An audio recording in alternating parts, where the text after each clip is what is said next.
Mga tagahanga ng Milwaukee Bucks, magalak. Dahil sa wakas, makikita na natin ang pagbabalik ng ating minamahal na si Khris Middleton sa court. Handa na siyang maglaro sa kanyang unang laro ngayong season laban sa Boston Celtics ngayong Biyernes. Naalala niyo ba ang kanyang operasyon sa dalawang ankles noong off-season? Dahil dito, hindi siya nakalaro mula pa noong simula ng season. Pero, huwag kayong mag-alala.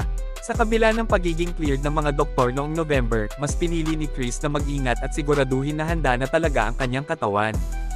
Ang desisyon ni Khris na mag-ingat ay isang magandang halimbawa ng pagiging responsable ng mga NBA players sa kanilang kalusugan.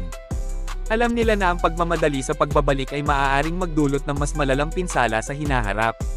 Ang pagbabalik ni Khris ay isang malaking bagay para sa Bucks, lalo na't naglalayong sila na makuha ang championship ngayong season.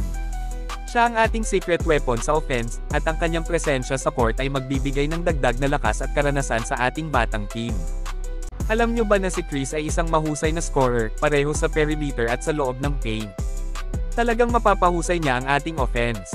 At syempre, ang kanyang karanasan at leadership ay mahalaga para sa ating team, lalo na sa mga crucial moments ng laro.